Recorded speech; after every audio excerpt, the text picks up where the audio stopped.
पूरे परिवार में एक ज्ञान की देवी काफ़ी नहीं थी कि अब ज्ञान की देवी की आत्मा लगता है फ़नी भैया पे भी घुसने लगी है। इसीलिए आज वो बहुत सारा ज्ञान बांटते हुए नज़र आए। उस ज्ञान के बारे में और भी बहुत सारी चीज़ें जो इस व्लॉग में उन्होंने इन्फ्लुएंसिंग के नाम पे अगेन एक गलत तरीके से इन्फ्लुएंस किया है पब्लिक को, उस बारे में बात करेंगे। इसलिए पॉडकास्ट को एंड तक ज़रूर सुनना और वीडियो को लाइक शेयर एंड सब्सक्राइब ज़रूर कर देना। सो दोस्तों, सबसे पहले स्टार्टिंग में मैं आपको एक नमूना दिखाती हूँ।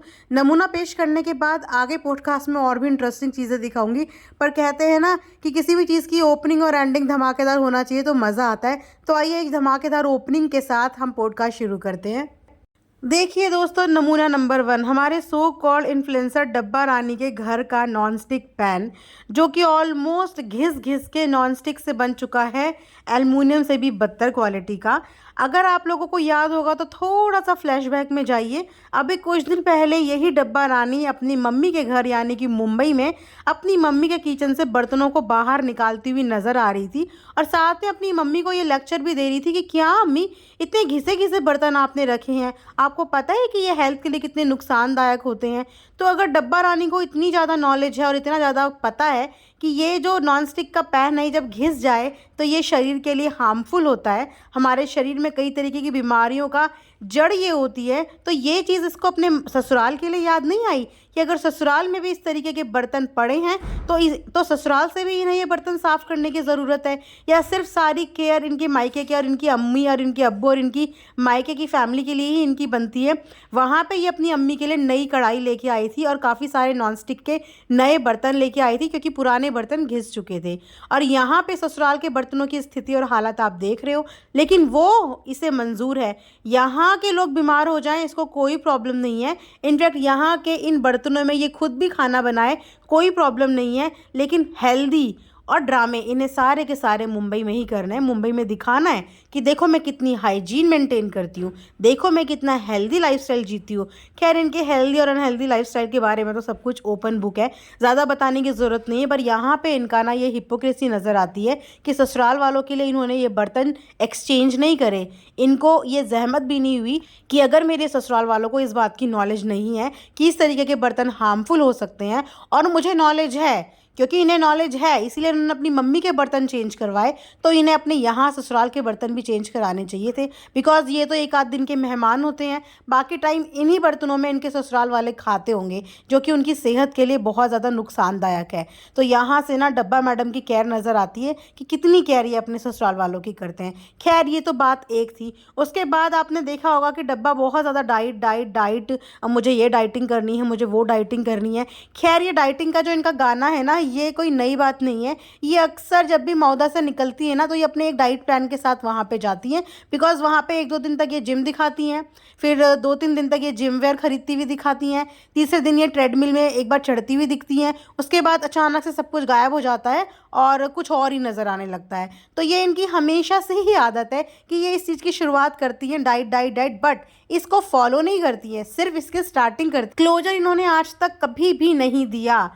तो यहाँ से फिर से डाइटिंग की शुरुआत हो चुकी है और डाइटिंग करने वाले लोग खाते हैं आइसक्रीम, डाइटिंग करने वाले लोग खाते हैं समोसे, मुंह भर भर के केक के बड़े बड़े टुकड़े, उसके बाद खाते हैं डाइटिंग वाले चावल दाल, और उसके बाद खाते हैं बाहर जाके बिरयानी, और उसके बाद चाय कॉफ़ी। मतलब डाइटिंग वाले सब कुछ खा सकते हैं। कुल मिला के डाइट का मतलब ही खाना होता है।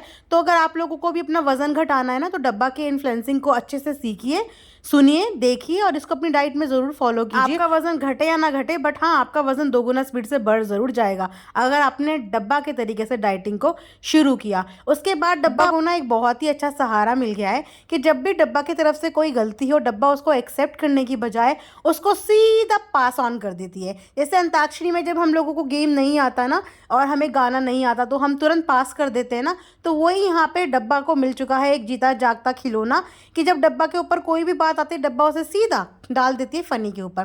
तो अब डब्बा ने अपने मोटापे का, अपने बढ़ते वजन का जो वो है ना प्रॉब्लम, वो भी सीधा फनी के ऊपर डाल दी है कि यही रीज़न है, यही है रीज़न, क्योंकि ये खाता है चावल और इस वजह से हो रही हूँ मैं मोटी, क्योंकि इसकी वजह से मुझे खाना पड़ता है चावल। वरना मुंबई में तो मेरे घर में कभी भी चावल नहीं बनते थे, मुझे तो यहीं आके इसके साथ ही चावल खाने पड़ते हैं। तो दुनिया में ऐसी आधी से ज़्यादा जनता है जो सिर्फ चावल खाती है। अगर आप साउथ इंडियन की बात करेंगे ना, तो साउथ के लोग तो रोटी खाते ही नहीं है, उनका तो खाना ही चावल है। तो क्या वहाँ के लोग भी इतने मोटे हैं? तो ये ना सिर्फ लोगों ने कुछ मिथ बनाई हुई है कि चावल की वजह से इंसान मोटा हो जाता है। और अगर बात करें आपकी मुंबई के लाइफस्टाइल की, तो चावल तो उसके आगे कुछ भी नहीं है। उससे ज़्यादा तो आपके घर में चिकन, तेल, घी, बिरयानी आए दिन आप लोग खाते हो। ड्राई भी नहीं खाते आप लोग, रोस्टेड भी नहीं खाते आप लोग। आप लोग प्रॉपर तेलम तेल करके, फ्राई करके, डीप फ्राई करके खाते हो। तो उसके हिसाब से तो बेचारे फनी ने अगर तुम्हें चावल खाने की आदत डाली है ना, तो वो तो फिर भी बेटर है आपकी उस मुंबई वाले लाइफस्टाइल के खाने से। तो ये फार बेटर है। और उसके बाद भी आपने सारा ब्लेम जो है वो फ़नी पे डाल दिया कि इनकी गलत डाइट की वजह से मेरा वज़न बढ़ा है। वरना मैं तो मुंबई में बिल्कुल दुबली पतली थी। मैं तो मुंबई में बिल्कुल फ्रूट्स के अलावा कुछ खाती ही नहीं थी। राइस का तो आर और चावल का तो सी भी नहीं बनता था।